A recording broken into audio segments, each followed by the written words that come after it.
first job after my MBA, I was the only financial analyst investor that was a woman at the hedge fund I was at.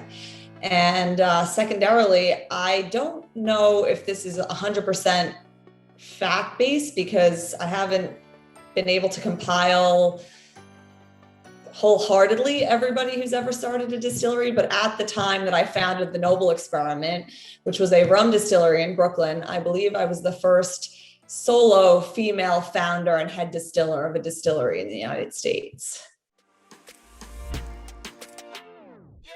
This is Mind the Ceiling, a show about trailblazing women who are shattering barriers. These are the candid conversations that dig into what the journey to finding purpose and climbing to the top of industries is like. All of the victories, hurdles, bumps and bruises, and celebrations along the way, and the tools you can use to be the next ceiling breaker. I'm your host, Tamara Lane. My guest today is Bridget Firtle, serial entrepreneur and groundbreaking investor. She's broken into the spirits industry, a highly male-dominated industry, and succeeded not once, but 2 separate times, while also overcoming incredible challenges, including a natural disaster. On top of that, she started her own consultancy called the Cyclone Group, where she pens an empowering blog about being unapologetically herself. And this is how she describes her journey to finding her purpose. A roller coaster. Is that one word? I don't think that's one word. Well, yeah, it's great. But is that, I mean, it's funny because I was looking at the names of your companies and how much like meaning there is to them. And you say a roller coaster, and then all I can think of is the cyclone. Exactly. Actually, the cyclone, my father's nickname for me was the cyclone, because can go from 0 to 60. I'm very intense, high energy in multiple facets of my life. So that was some of the inspiration, and it's coincidental to starting the Cyclone Group in the midst of the chaos of 2020. So I think you can come at it from multiple angles. What would you say your purpose in life is? I think my purpose in life is to challenge myself in multiple ways. Happens to be most likely through building businesses and problem solving. But I also think it's to have fun and spread positive energy while doing so. Amazing. But how exactly does Bridget put that purpose into action? I'm drawn to male-dominated industries. I'm sure there's some psychology behind that. Grew up with the boys, and I don't know, have some alpha tendencies, but maybe also just naturally inclined to being, talented in certain areas that happen to be male influenced as well. After selling the Noble Experiment NYC, which was the distillery where I made the rum brand called Oni's, to Proximo Spirits, which is the division of Jose Cuervo in the United States, in early 2020, I went on to founding 2 new businesses. One called the Cyclone Group, which is a strategic management consulting firm, takes a 360-degree approach to helping pre-seed and seed consumer goods companies get off the ground. My expertise and background lies in finance, so I find myself acting as an outsourced CFO for these pre-seed, seed, and growth stage consumer goods companies. And then secondarily, my other role is as founder of Rockaway Drinks, which is a better for you plant-powered functional soda, which with 4 varieties, which I launched at the end of 2020. You've kind of been everywhere, like I said, from Wall Street to running a company to you're an entrepreneur. But what does that look like on a daily basis? Like, how do you handle everything? What do you do from like morning to night? Every day when you're in your own business is different. And especially coming at it the second time around is like a totally different experience than being a first-time entrepreneur. So my day, I usually try to plan at least the days of the week on Sunday. So, okay, Monday, Tuesday, and Wednesday are going to be focused on my clients for the Cyclone Group and working with them. And, I generally like to break up the week that way. But on a daily basis, I mean, in terms of routines, I, have a specific morning routine where I, wake up. Hydration is key. Enjoy my coffee, read blogs about finance and entrepreneurship. And I'm really into neurology. So that too.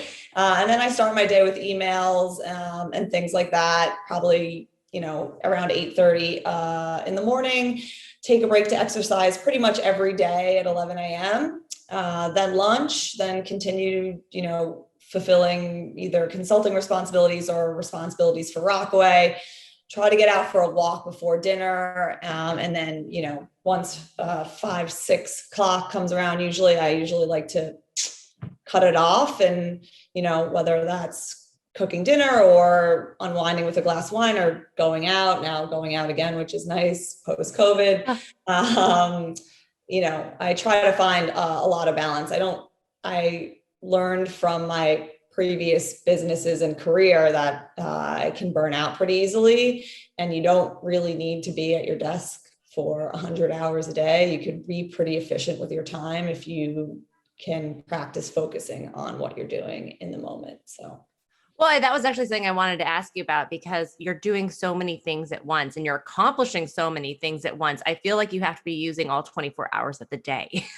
So how do you not burn out? Yeah, I think I'm naturally like pretty high functioning or productive, but I do think it's about having a strategy each week to say, like, this is the day for this is the day for that.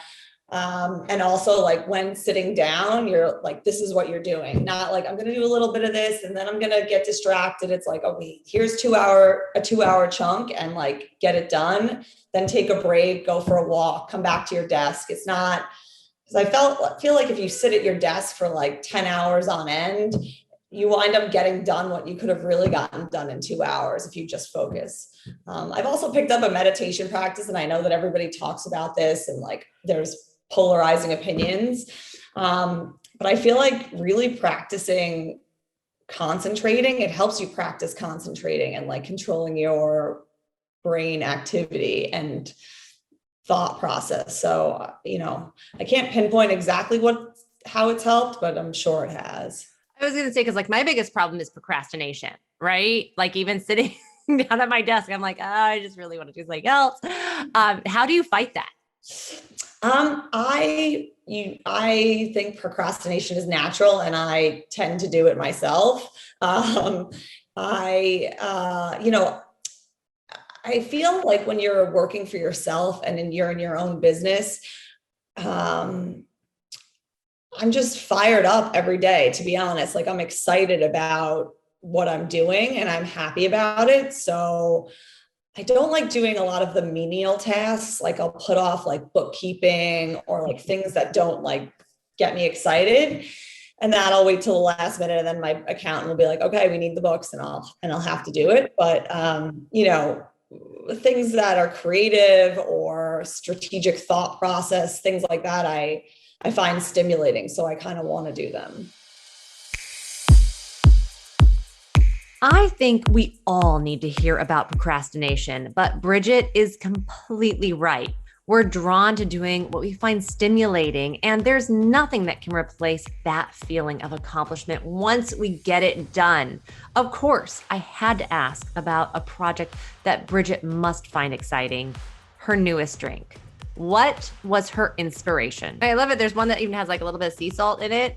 Yeah, they all do, which, actually really was part of my brief to the flavor house we were working with. I wanted to have sea salt as an homage to the ocean. 1% of all of our revenues go through 1% for the planet to the local division of Surfrider NYC.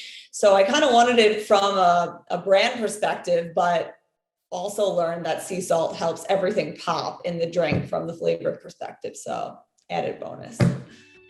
I love how your hometown inspired the drink, and it reminds me of how our unique perspectives shape the way we see and create this world. I want to know more about why Rockaway, your hometown, is so special to you. Well, so we're really excited about the journey that gets you to where you are and like, what is it that molds and shapes you to finding that purpose? Because the journey is so different for everybody. So I want to go back. I know you grew up in Queens. Talk to me about your hometown and where you went to high school. What did it look like? What was it like for you? I come from a very, very proud native New Yorker. I come from a long line of small business owners, mainly in Brooklyn. Both my parents were Brooklyn street kids. They had their parents had small candy stores and bars, small businesses, and they progressed through their education to master's and doctorates from Baruch University in Manhattan. So I kind of have that entrepreneurial business acumen in my blood and how I was raised.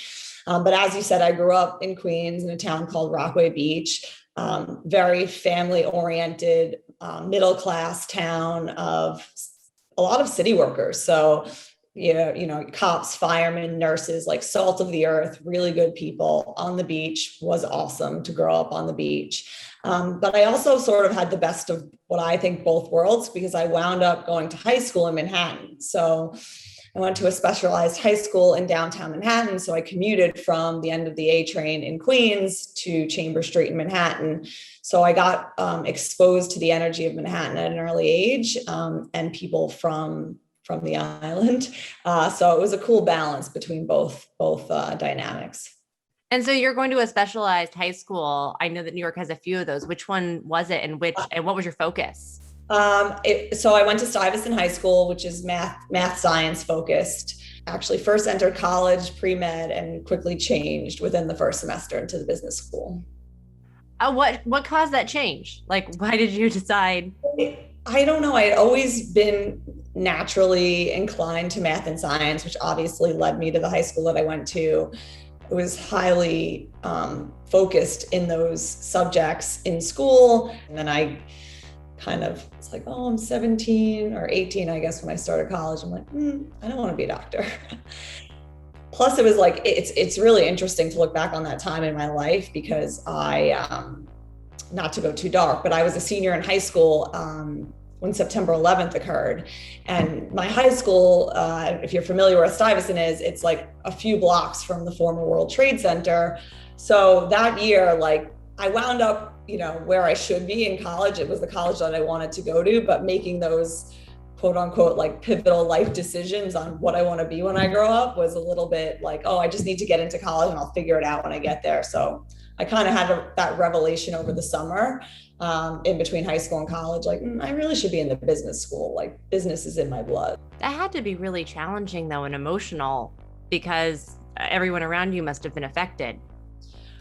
Yeah. We witnessed it. So that was trauma, obviously, like running down the West Side Highway while the towers are falling. You don't really know what's going on. And then, speaking of my community that I grew up in Rockaway Beach, it's all firemen and first responders, and actually a lot of people who worked in the towers. So the community was devastated. And then when we wound up having a plane crash in the neighborhood, like on November 12th of that year, on Veterans Day, like 2 months later, which was like on the block of my house. It's funny, like, as you grow up, you don't really realize how it's affecting you when you're 17 years old. You're just like, oh, this is a blur, whatever, I'm partying, and so on and so forth. Like, you're upset, obviously, but you don't realize, like, the gravity of what you were, a part of at the time. I wound up going to college in Montreal in Canada, which is where was my first choice prior to, all of the events of that year. And it was an interesting experience that freshman year, being outside of New York, which I had, been so emotionally attached to, and being in a foreign country. Why did you choose McGill? It's funny, I had always wanted to go to Cornell my whole life. I don't know why that was the case. Like, no one in my family went to Cornell, but I was like, oh, that's the school, like, I'm going to go to. A lot of Stuyvesant kids go to Cornell. But I had friends a few years older than me that went to McGill. And so put it on my radar. And I was like, oh, let's throw McGill on this college trip. I went, visiting Cornell, and then we went from Ithaca up to Montreal. And I was like, it was love at first sight. What we talk about here is like, what are the thought processes that go into it? And then how does that affect you? Right. And when you said Montreal, all I could think of was the food, first of all. And I was like, oh my gosh. I love Montreal. It's one of my favorite cities in the world. Mostly because I do food tours there, but it has to be so interesting to be so far away from your community. So how did you tackle your freshman year and being far away from your community? Was there anything that you did that helped you? I think it was really helpful that, especially the kids, guys, I don't know what you call 17-year-olds. I would call them kids now in my old age, that I went to high school with, that I went through that trauma with. A lot of them coincidentally went to McGill. So we really leaned on each other a lot that first year. My parents, I'm so grateful. They supported me financially in university, and they were able to, the dollar was really strong. So they were also able to get me a few round trip plane tickets back and forth, so I could visit when possible. Well, you said that you switched focuses from pre-med to business. What classes were like really drawing you in and like giving you passion when you were in college that made you go, this is exactly what I want to do? Finance. I mean, honestly, the first 2 years, it was a very intensive business school that they have at McGill. So the first 2 years are like totally laid out for you in terms of core classes. You get everything: statistics, economics, finance, marketing, organizational behavior, HR, all of the things. And I remember just taking finance 101, and those first 2 years are to, line you up for the subsequent two, where you choose your major and really focus on a specialty. So I remember taking finance 101 and it just made sense to me. I was good at it. It came naturally. I also think that, again, back to the psychology, someday I'll talk to a psychologist about this and figure out like how they would label me, but all the alpha males were going into finance, and I wanted to go with them and beat them. So, And looking back, is there anything that you wish like they would have taught you, you would have learned when you were in college before going out into your career? College for me was a lot. I mean, it's a great, McGill is a, wonderful academic institution, but to be honest, college for me was a lot more about, social experiences that I took away from it. I think that, looking back, of course, the foundation it laid for me in business is undeniable. But I think at the time, I probably could have worked a job and gone to school at the same time. And in terms of, I had a lot of free time, and a lot of free time was spent like enjoying that age and living in Montreal, which, I wouldn't give back for a second, but it was a luxury. And so you jumped out of college. What was your first job? I went and did my MBA straight out of college. And so what drove that decision? Because most people do take like a little bit of a break and then do the MBA. Yeah. So back to that Rockaway community, one of my neighbors, who is still a good friend of mine, he went to Binghamton University, upstate New York, undergrad in the business school. And they ran an undergrad degree combined with an MBA in 5 years. And he was like, hey, actually, they do accept some, transfers in from other undergrad programs, and then you can get your MBA in 1 year. And I was like, cool. So I was like, that makes sense. So I applied and wound up, getting a ride plus a stipend and an opportunity to TA for the undergrad finance students. So I was like, hell yeah, that's a no-brainer. And went and just jumped into my MBA. And honestly, like looking back, that was such a great decision. Not only just to have it under my belt, but I also got some teaching experience, which I love to teach. So, that might come around again in my career at some point, as well as it was like a perfect year to bridge my undergrad social ways, let's call them, and, becoming a real person. So, I took the year very seriously, and I treated it as a 9 to 5 job, both from, my working as a TA as well as, classes. And it also helped like get clarity. Wasn't focusing on, developing social relationships, and it just sort of solidified everything that I had learned the previous 4 years. Yeah, and provided a nice segue. Well, I mean, getting an MBA can be so challenging and takes up so much time. What is one key takeaway that you gained that's helped you through your career now? I think one key takeaway that applies to both my undergrad and grad degrees is that the business school often focused on in both universities, and I don't know if they still do this at the time, but it was a lot of the work was focused in groups, and I'm not so sure how much I subscribe to that group work. I know it's intended to like replicate the how companies function, but I don't think it was successful at achieving that. So I guess to answer your question, one of the key takeaways was trying to understand how to work cohesively so that everybody is effective, but also understanding that like everyone needs to have a role, and ultimately there needs to be a leader and someone who's accountable for the rest of the team, instead of just like, here's a project, here's 5 people, go get it done, without teaching people how to work cohesively in a group unit. Learning how people work and work together is a crucial skill for anyone in any field, and really at every stage in life.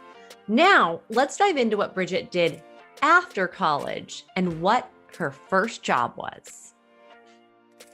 After, 2 business degrees in finance, I was like, okay, I'm getting a job on Wall Street somehow, some way. So I kind of, after a bunch of informational interviewing and networking, came to the conclusion that working at a bank wouldn't be a great fit for my personality type. Not very corporate. So go to the rogue buy side at a fund. And, again, after a long slog of job hunting, I landed a job at a mid-size hedge fund, short equity fund.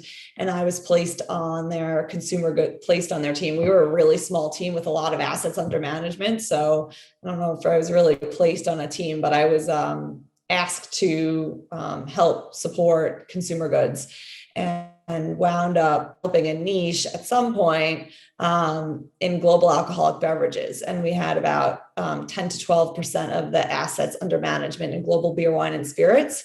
So it was a fun sector to cover and get really specialized in.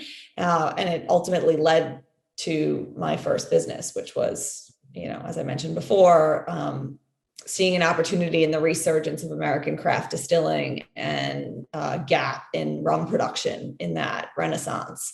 And I jumped ship eventually from the fund to build a rum distillery in Brooklyn. I'm so excited to talk about that, because that sounds like not only an exhilarating experience and an adventure, but just something that is phenomenal, like a phenomenal accomplishment, especially for women in the industry. But you said in the hedge fund that you were the only woman on your team. What was it like? How do you handle being the only woman in an all male environment? What advice do you have for others who might find themselves kind of in that same situation? As I said before, I think I'm more comfortable generally, or at least I used to be more comfortable hanging out with men. Most of my friends are men. I studied finance with all men in school. I was a tomboy growing up, so I think that was kind of easy for me. But there was, a lot of weird stuff not stuff, but like weird dynamics, let's say, between men and women, especially on Wall Street, and old school Wall Street guys with a new, younger woman, on the team, so I could hang with them. But when it came to the time to actually advance my career, I felt in a lot of ways that I was getting stomped on. So I was like, screw this, I'm going to go start my own business. And so you did. I didn't really know what I was doing, but I was like, I'm 27. I've been making a lot of money at this hedge fund. I have parents in a house in Queens. Like, I'll move out of my Tribeca loft and go live at home for a year and start a distillery. And like, what's the worst thing that can happen? I close it and go back to Wall Street. Long story short, I stayed at home for 3 years. It was supposed to be 1 year. It was close to 4 years. Thankfully, my boyfriend at the time, who's now my husband, had an apartment in Brooklyn, so I could have some sort of, separation from my parents in my late 20s. But that's part of being an entrepreneur, right? Like, you're risking almost everything. you're going for it. So, and this is about the time, right? If I'm remembering my timeline correctly, New York had just opened up the legal restrictions for doing a distillery, right? So you're one of the first, not only women in the industry, but the first distillers in New York. Yep. There were only a handful of us then, really only a handful in the city and a handful upstate. And I think now there's, well over 100, maybe 200 licenses. So I'm curious, looking back, what is the one thing you remember about that first year or 2 years of building your business? There was this burning, fiery sensation that occurred when I got this idea to do this. And it did not stop until towards the end, towards when I decided to sell the business. I had been soul searching, about leaving the fund, because as I mentioned, I kind of had peaked where I was. I wasn't going to be able to move up any further there. So I was looking to get into venture capital, contemplating doing this, that, and the other thing. And I had a true aha moment at my desk at the hedge fund, watching a TED talk. And I was like, I'm going to go build a rum distillery. I'm going to bring rum distilling back to its birthplace and my beloved New York City. And I was just like, this is going to take over the world. I just know it's everything. This is just, I'm unstoppable. And it really was like that. I started writing a business plan that day. I spent 6 months trying to figure out how to get money for, execution. I held on to my paycheck at the fund for 6 months, left at the end of 2011, moved home with my parents, as I said. We started building the distillery in March of 2012, finished it in August. I was like, oh, I actually have to also figure out how to make rum, because I don't know how to make rum. Okay, I'll figure that out. So I was just so driven by this excitement of what I thought was a tremendous opportunity to change the game, that it just was all right, I'll figure out how to make rum. Oh, I'll manage the construction of a distillery. I was just blinders on, go. So yeah, it was a blur. That first year was building it out, making the rum, getting it into a bottle. Oh, and by the way, a day before we were supposed to launch, or excuse me, a week after we had our launch party, a couple of days before we were supposed to start actually traditional distribution, Hurricane Sandy happened. So that was an interesting twist. So that threw a whole other blur, because if you recall, it totally devastated Rockaway, another traumatic incident for Rockaway. And thank God the distillery was fine, because if my family home and all of my community was destroyed, as well as the distillery, I don't know if I would have kept going. But it, of course, set us back a bunch of months. So it was a blur from multiple angles. First time entrepreneurs, they don't really know what they're doing, which I think they know what they're so driven by a vision. If you really knew what could happen, you probably wouldn't do it. And then if you really thought about the bad stuff when you're in those early stages, you could just become paralyzed. I also think that there's a healthy balance between, ignorance being bliss and facing the reality. Like, there was plenty of time in those first couple of years where I ignored my bank account. I don't recommend doing that. And I did it either consciously or subconsciously because I didn't want to face what was happening.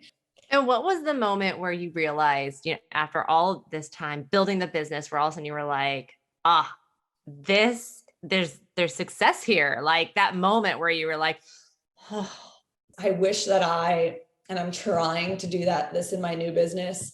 And in everyday life is really savor the moments. Just like the first time I distilled something that I wanted people to taste. And it was just my immediate family or whomever. And they were like, wow, this is actually really good. And I was like, oh, wow. Okay. I made something good.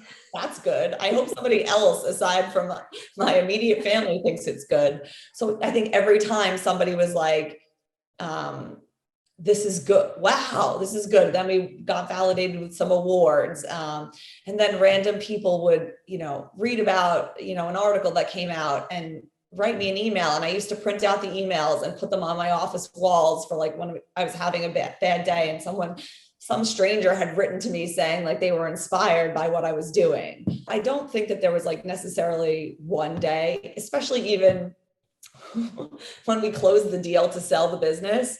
It was first of all, that's a podcast in itself of getting that deal done, getting any deals done and how long it takes and how draining it was. And I was trying to run a business and get a deal done at the same time.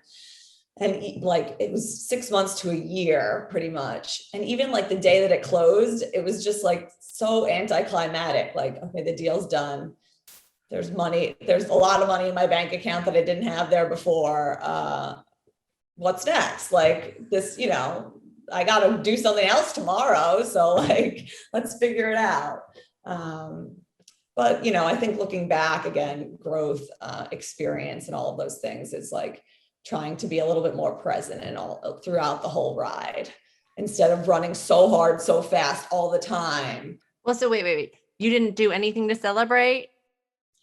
Oh yeah. I, definitely celebrated after. So we really closed the first part of the deal in March of 2017. And then I stayed on board with Proximo for 3 years to integrate the brand and scale it. So, a huge weight was lifted off of me in March of 2017. Someone else was really a strategic partner for me at the time. So what happened in 2000? Oh, I got married. In 2017. Congratulations. I went on a vacation for the first time.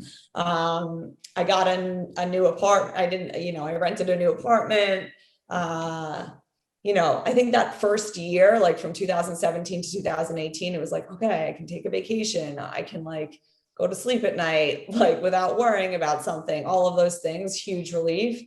And then by year 2, I was okay, I'm getting antsy. Well, so you've done so many different things. What would you say is one skill or business tactic that is vital to your success?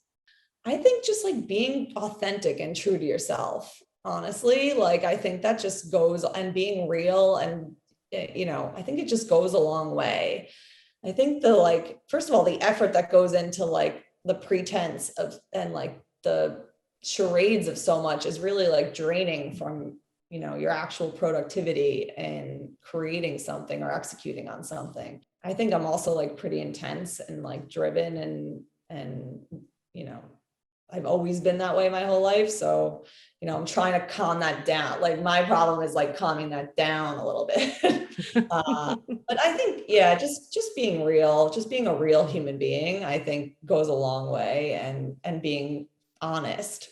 And that goes right back to why women are so amazing and should be running the world.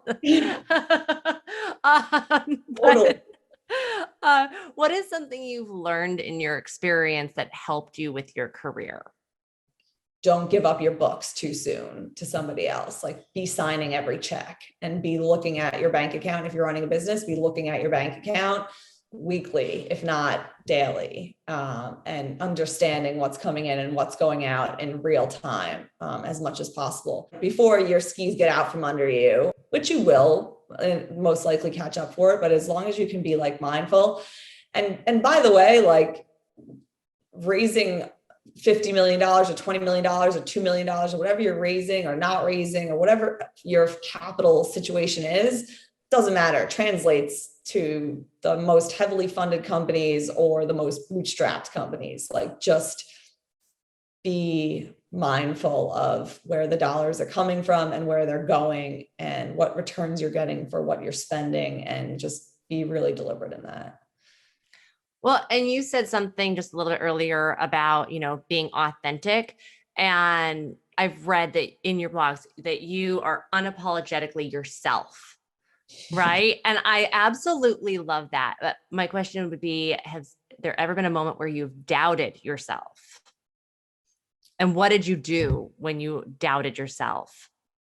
Oh yeah, there's been plenty of moments where I doubted myself. I think recently, for better or worse, and I don't know if this is a phase or it's growth or it's some personal things that have gone on in my life in the past few years, I'm just like, it's not really that serious. Like, not like, unless it's life or death, or like, God forbid you're getting kicked out of your house, or like you don't have shelter, you don't have food. Like, it's really not that, like, nothing is that serious. Like, if you didn't hit your numbers, like, it's going to be okay. I don't know. It's kind of liberating to think that way. Just like not sweating the small stuff and just trying to be like, really live in the moment, plan and think ahead and always be like strategizing, but, without getting into detail, the past week has been pouring bad rain on Rockaway, just like stupid things that are happening that are bad and annoying and irritating and I have to fix, and like, but I'll fix them. It will get fixed. Like, it will work itself out. And just kind of really talking to yourself about all of those things. So anytime that I'm like doubting myself or what am I doing, like, maybe I'm not doing the right thing. And, I'm constantly having conversations with myself if this is the right strategy. And I'll say like, okay, I'm not ready to make a decision on this yet, but keep talking to yourself about it, stay calm, and like, you will get clarity on the decision. And then you'll have a decision. I mentioned at the beginning of our conversation that Bridget pens a blog about being unapologetically herself, but we all have moments where our confidence is shaky. So I had to ask, were there ever any moments that she didn't feel confident in herself? I'm sure there's plenty of times that I haven't felt confident. I think I learned a tremendous amount. We talked a lot about my childhood or high school, undergrad and grad life, but I think some of the most pivotal points for me in my journey so far was that first job out of my MBA, which was at a hedge fund. And as I mentioned before, I was the only female investor at the fund, and I was probably 20 years younger than everybody there. The rest of them were partners. So yes, there were a lot of times I felt a lot of things in those moments. And looking back, I don't know if I would have played anything differently, because I don't know, what I would have done to feel more confident or to speak up at certain points where I should have. It was a tremendous learning experience. And ultimately, it led me to realizing that my path is, an entrepreneurial one as opposed to a Wall Street one. So I'm grateful for all of that. I don't know if I have a great answer to the question of feeling confident. I think with the people that I advise now or the companies I advise now, and after having the experience of being in the rooms as an investor, as someone looking for money, as someone trying to make a deal to sell a company, I think the biggest piece of advice that I can say is that a lot of times you're more smart and more prepared and more capable than the person you're sitting across the table from. So just because you think you're not, like, there's a good chance you are. It's like perspective, right? Totally. Reframing what your thoughts are and your, like, where you sit in the equation. Especially, it's really interesting, like in regards to women, myself included, that a lot of the time, it's just really interesting to watch how a lot of men can command a room with bullshit a lot of the times. And it's honestly, it's infuriating in a way, but it's also quite admirable in a way. Like, a lot of times, like, you think someone in the room has got the goods and they're really just like a hot air balloon of some sort. So I don't know. I think we could probably learn a little bit from that. I don't know if our species necessarily has it in us, but a little bit of that backed up with some real substance. Yeah, I mean, it's actually something that I've been thinking so much about, and I've almost tried to flip it, where it's like, because you have these men who come into a room and, like you said, they can just kind of spout anything, but they've got the confidence or the audacity, right, behind them, where women are extremely careful and want to make sure that everything is accurate. And with that, it's as if we should bring the men over to our side because a little bit more caution, a little bit more precise, and being careful could go a long way in business, government, policy, everything. Yeah, some humility in knowing that you don't know everything. No one knows everything. Like, anything could happen tomorrow, not to get too spiritual or anything like that, but, like, yes, I think that they could come, we could all meet somewhere in some sort of normal medium, but I'm just to come full circle on that. The more and more women, and I'm just naturally in my new consulting business happen to have a lot of female clients, like, they are 9 times out of 10, if not 9.999 times out of 10, more capable, more, organized, intelligent, precise, all the things you just said. I read a quote in the Medium article, and I just want to read it really quick because I think I'm going to put it on my wall. You said, "The storm never stops. You just have to get used to it and dance in the rain." And I want that. I love it. And like, it's easy for me to, believe me, like, don't get me wrong, in terms of like going back to being authentic, like, it is not easy. It's a practice. Like, I can sit here and say, like, it's going to be okay. Don't get me wrong. Like, I feel frustrated. I feel annoyed. I feel angry. Like, I just have sort of coping mechanisms. Like, today I went out for a 2-hour walk this afternoon because I was like, I got to get out. I got to put my headphones in and I got to just walk. And it helps. Like, maybe not walking isn't for you. Maybe it's like screaming into a pillow. I don't know, but you get those things and then you feel it and then it passes. And, the annoying thing is, like, when you're trying to make difficult decisions, sometimes it's unpredictable how long it will take for you to get to a conclusion. So just try to hang in. I think it's interesting because it's at every level, and even at the most successful level. And when we still question ourselves, we still question decisions, and we still question our direction sometimes. And it's like, this too will pass, right? So it's interesting to put that in perspective, that happens at every level and every age. Yeah. And like, it goes back again to humility. Like, we don't know, especially this, regardless of like what you've been through in your life, like this past year, like, we don't know. There is humility in the fact that, like, there is a world out there that's going to throw shit at you that you just you don't know what's going to happen. So, like, just accept that to the extent possible. And that, like, stuff is just out of your control. So, Embrace change. Yeah. Yeah. Well, if you could go back and tell yourself anything at 15, what would it be?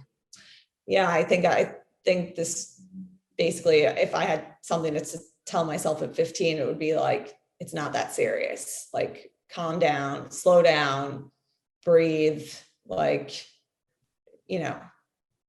take in the moment. Yeah. Don't just run through everything. And that is it. The unfiltered, undeterred journey of Bridget Firtle, a passionate trailblazer leading the distilling and investment industries. And now it's time for the Mind the Ceiling Mindful Minute with Anika Uden, our podcast's associate producer and potentially your company's next CEO. Anika, take it away. First up is, what book changed your life or impacted you the most? Currently, the one-page marketing plan. Interesting. Yeah. I've just read it like 5 times over recently. I don't know if it changed my life. It's just really relevant to what I'm doing right now. The next one is, who is your most influential role model? My dad. Yeah. And then the third is, what organizational tool can you not live without? A pen and paper. I'm old school, and I've been told, like, you still write in a notebook, and I'm like, yeah. So it's the easiest way. Yeah. What do you do to find calm or chill out or relax? I exercise and I meditate. And then, if you could have a superpower, what would it be and why? I don't know. I guess to fly. If I could have a superpower, it'd be to fly, to see the world from a different perspective quickly. I like that. And then the last one to wrap things up, what is the next ceiling you want to break? Speaking of VC, like, I have, even in this stage of my life, I've constantly considered, running my own VC fund, just because I think, just to my last point, I really believe in the power of directing capital to businesses that are going to change the world. And I think that women are undercapitalized, especially female entrepreneurs. So whether it's now, 5 years from now, or 10 years from now, I'd like to be part of the movement helping more women and minorities get funded. And that is our show, Mind the Ceiling. And here, we don't mind the ceiling because it's meant to be shattered. We are here for you, so please subscribe to the podcast wherever you listen to us. Follow us on social media and share with your friends. And we'd love to hear from you. Hit us up on our social media pages. You can ask our guests questions, or we'll just celebrate your successes.